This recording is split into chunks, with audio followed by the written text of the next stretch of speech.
Hello, welcome back. This is Jeff Byers. This is Annie 150, and this is Module 6, and we are creating the low poly sci-fi crate. We just finished the basic shape of the sci-fi crate, and this part we're going to need to use now.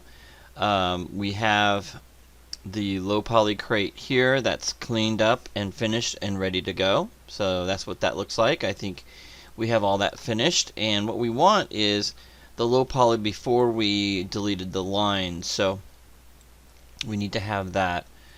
So I'll make sure, and I think I put on right below the video not to delete this one. Okay, so you want to duplicate this one, and then you want to create the low poly from that.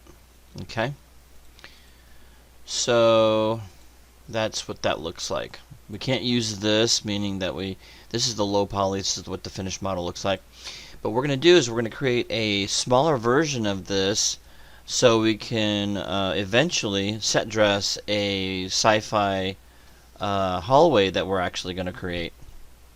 And that's going to be later on in the modules, but and I'll show you how to do modular modeling and texturing. So right now we're going to be focusing on creating a smaller sci-fi crate. This is the large one. So we're just going to ahead and turn that off, and we're going to turn on this one right here. And I called this a low poly no edge loops. Okay, this is what we created. Right, so it's fairly simple actually. You're going to be pretty surprised at how simple this is going to get, or how simple this is going to be to create. The low poly. So we're going to start with this piece here. We're going to go into face mode, okay, and we're going to go over basically 1, 2, and 3. So we're just going to take the third one here and just going to go something like this. So that just gives us 3. So 1, 2, 3, 1, 2, 3. So what we're going to do is we're going to create one out of this, what we have here. So I'm going to go ahead and delete that. Okay. So with that said, alright, so what we're going to do now, and we just got to remember that's just 1, 2, 3 over on both sides. Okay. And so it's fairly easy to move this over. Okay, so we're going to separate this. I'm going to go to face mode, going to the front view again, and we're going to click off, and we're going to just select this side over here. With that selected, I'm going to go click on extract. So I'm going to hold down the space bar, go to edit mesh, and go down to extract. Okay, I'm going to go ahead and go into the option box, and I'm going to go ahead and edit reset settings. And then I'm going to click on extract. Okay, when that's done, I'm going to click off anywhere in the gray area. I'm going to go up here to object mode, or I can right click over the object and go select all, click off, and then I'm going to select this guy right here. What I'm going to do is I'm going to select both of them. Now they're separated. I'm going to go ahead and center pivot. I'm going to click on delete by type history and freeze transformations. Alright, so when I hit the W key, you can see that's where our pivot point is. What we want to do is we want to move that pivot point to this point right here. So to do that, I'm going to hit D as in David. I'm going to hold down the D as in David and V as in vector. When I do that, I'm on point mode, point snap. I'm going to move this arrow right here. I'm going to click on the yellow arrow and just go ahead and move it to the end. It'll snap right to that point, which is what I want. Let's do that to the other side. Hit the Q key. Click on this guy right here. Hit the W key, and then I'm going to hit D as in David, and then hold down the V as in Victor at the same time. D and V, and then I'm going to move this over like that. Okay, great. And so I'm going to hit the Q key again, click on this one, and then click on this one, and hit the W key, right? So now that we have that centered, or excuse me, that pulled over to the vertex, now I'm going to hit the grid mark, the grid snap. So I'm going to click on grid snap. It's up here. And I'm just going to go ahead and move this over like that. Okay, I'm going to click on this guy right here and do the same thing. So now they're occupying the exact same space. Okay? So when we look at this, we see we have a new little sci-fi crate. Okay? Very cool. Alright, so what we're going to do now is we're going to select both of those pieces. Okay? And let's see, let's count 1, 2, 3, 4, 5, 6. And it's a little bit wider. It's not exactly square. And that's fine. That's perfect. Okay? So we just need to remember that we've gone over 1, 2, 3 when we get farther along. Alright, so with those two selected, okay, I can marquee select them. Let's go into this guy right here, which is combine, or I can hold down the space bar and go to mesh combine. Let's go into the option box and let's edit, reset settings, and apply and close. Alright. Now we know in the middle that these vertices are not merged. So I'm going to go ahead and right click over and go to vertex. I'm going to go ahead and select those. Just like that. And I am going to go to, hold down the space bar and go to edit mesh, and we're going to go down to merge, and we're going to click on the option box. Okay. Now what I'm going to do is, because I know those vertices are right over top of each other, I'm going to go ahead and put another 0 in front of the 1, like that. I'm going to click on merge. There we go. So now we've merged that down. Okay. How do I know that? Well, I'm going to go Control Z, okay, and we started at 92. If you see up here, okay, I've got 92 vertices, right? So now what I'm going to do is I'm going to hold down spacebar again, go to Edit Mesh, go to Merge, make sure it's at 0.001, and click on Merge. We're going to look at that 92 go down to like 40 something, 46, okay? So I know it worked because we had double vertices on top of each other, and 92 divided by 2 is 46. So I know they've merged perfectly. Alright, awesome. So we're going to click on that, click off. There is our low poly. Now, it's not really our low poly, because if we look at our low poly crate, we click on that guy and move that up out of the way, you can notice that we need to take some edge loops out. Okay, so we're going to do that. Let's clean it up. So there's the high poly. Now before we do that, we need to keep this, okay, and we're going to click on it, and we are going to go to Control D as in duplicate. So Control D, and let's click on a new layer, and we're going to call that, double click on that, and we're going to call this small crate. Let's do an underscore. That's a good idea.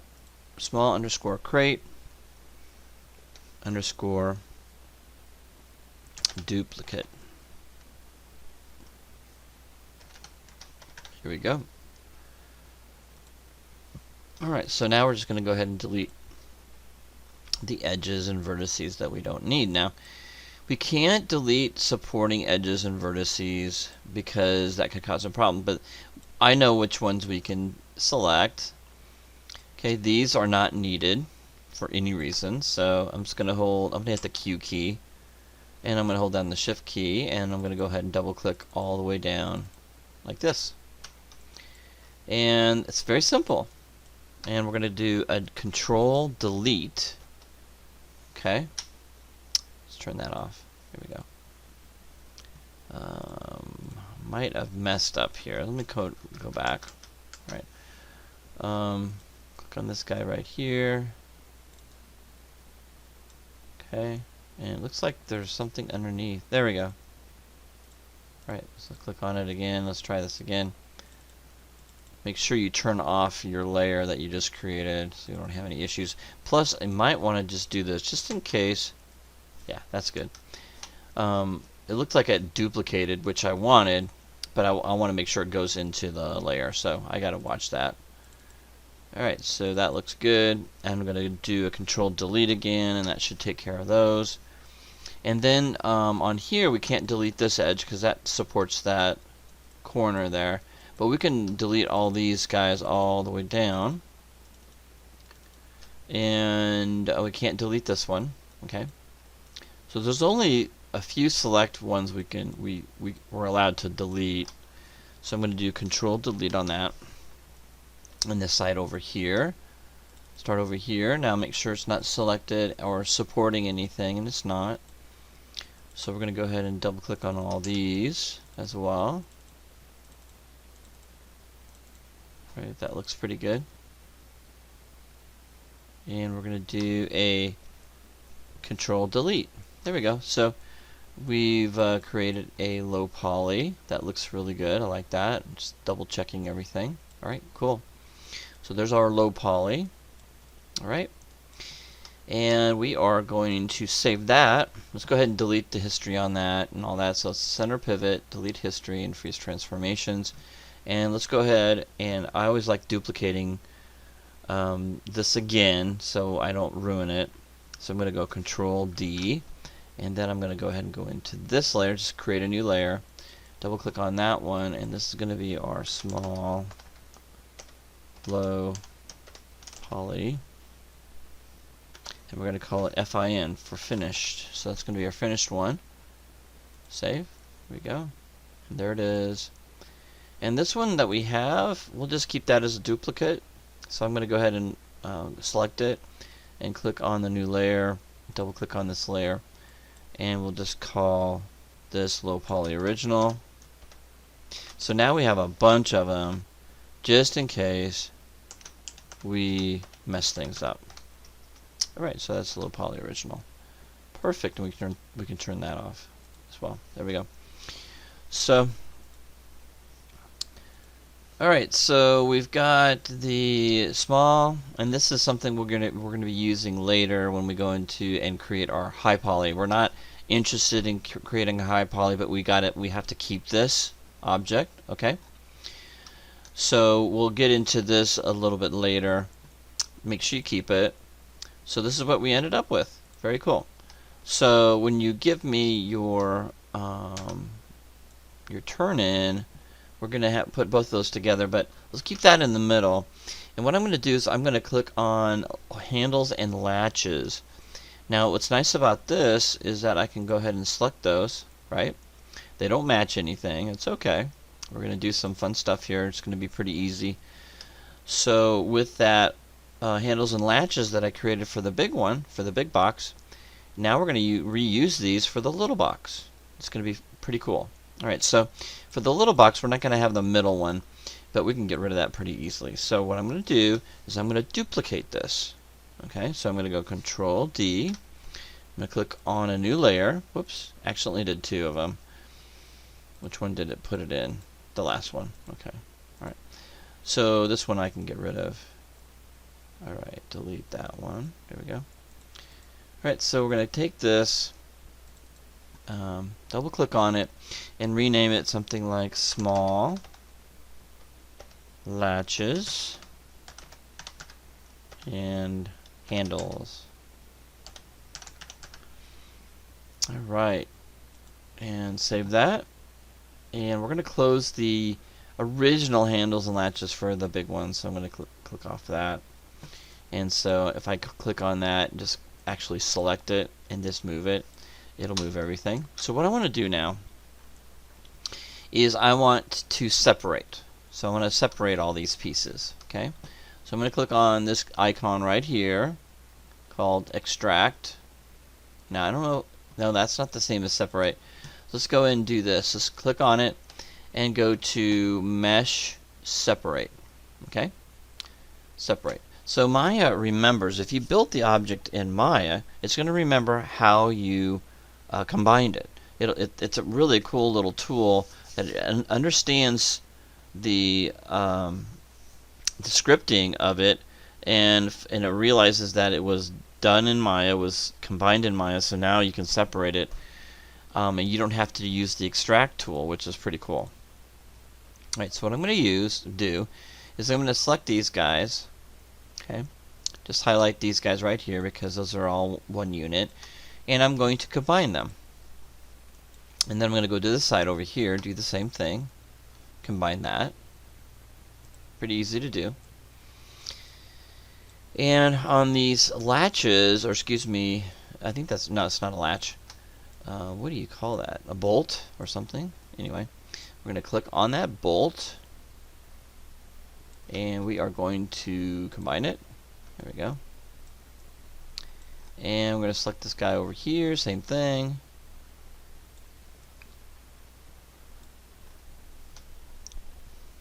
And combine that one. There we go. And then the bolts and these guys here, we're going to get rid of this. I'm going to click on that and delete it. Don't want that. Don't want that. And we don't want that. Just be careful what you're deleting. Okay. And then these guys right here, if you select them, okay, make sure you're not in the grid snap mode. You can place those over here.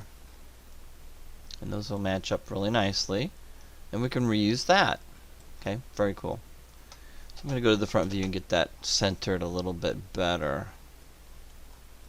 I'm going to hold the Alt key and then my left arrow so I can move that over. And sometimes it moves too quick or too much. Alright, so what I'm going to do is I'm going to hit the W key and center pivot that. So I'm going to click on the center pivot right up here. And now I can move it into place, just kind of center it a little bit better. Okay, between these two right here. There we go. And so I'm going to click on this guy right here and do the same thing. Marquee, select these two guys. And I'm going to move that, make sure you center pivot, and just move him. Now if they do some weird things and you try to rotate stuff and they do some weird things, you're going to have to delete by type history and freeze transformations and all that stuff for that to work properly. Just keep that in mind if you do rotational values, or you might even have to combine them again to get them to work. But right now we're going to leave them separate, okay, for texturing reasons. Okay.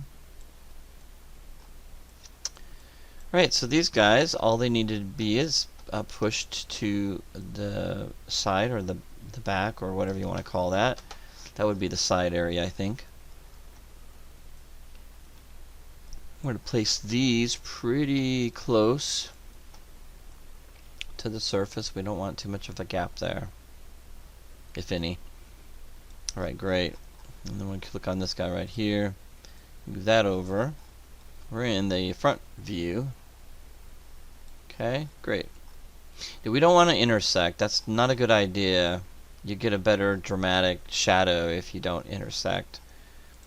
I'll click on these guys and move those in where they would show or be.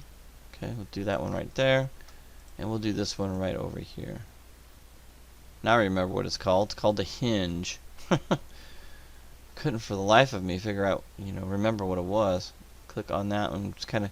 I'm kind of going right in the middle here. Okay, you see that little divot? I'm going to put that right in the center here of this. Right there. Alright, so let's take a look at our new 20 minutes later. We have a brand new small sci-fi crate. Very cool. Yeah, that was pretty easy. So all those are in there. So let's go ahead and add these. This one and this one. Whoops. Hold the shift key down. I keep hitting the caps key. And then select these guys right here. And this one right here. And those are good. And I suppose we could do the latches too. We can always separate those later. Let's go ahead and select all those. All those, and those are good to go. And we'll combine them. So let's go ahead and go to, hold down the spacebar, mesh, and combine. There we go. And in here, this is going to be our new latches. So let's take a look. Latches, and what happened was it took it out. Just remember that if you combine something or separate something, it'll take it out of the layer, the associated layer here. So let's go ahead and apply this object to it now. Right click over it and go to add selected objects. There we go, so we can turn it off and on. With that said, that is our low poly crate. How do I want you to present this now? So what we can do is select it all and go to center pivot, delete by type history, and freeze transformations, and just move that to the side. Okay, and then we're going to take our handles, and then we're going to click on the large crate.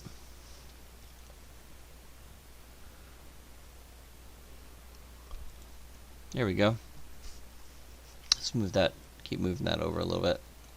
There we go, and so you'll give me screenshots of those two, so you want them side by side. There we go. And we'll do the usual snapshot.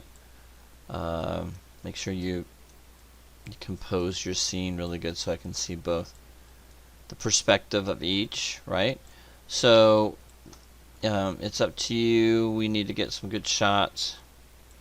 So something like that would be nice with wireframe on. You can do wireframe by just clicking that on and off. When I ask for screenshots, this is how I want you to do your wireframe. So right there, wireframe unshaded. This is your viewport, by the way. So it's not part of the main menu. This is the menu bar for the viewport. So remember that. So this is how you can turn that off and on. I'm going to need one without it. And don't worry about these little weird stuff that you see here. I'm not going to be looking too closely to that. Now if I see some glaring modeling issues, then yes, absolutely. You're going to want to save out all the file formats that I need. That would be the MB file, the FBX file, and the OBJ file. Make sure you get those sent out so I have them. And then do all the screenshots and the renders that I need. Follow the turn-in instructions. And we'll see you there. Alright, have a good day. And I'll see you in the turn-in instructions. Make sure you don't forget to watch those. And have a good night. Alright.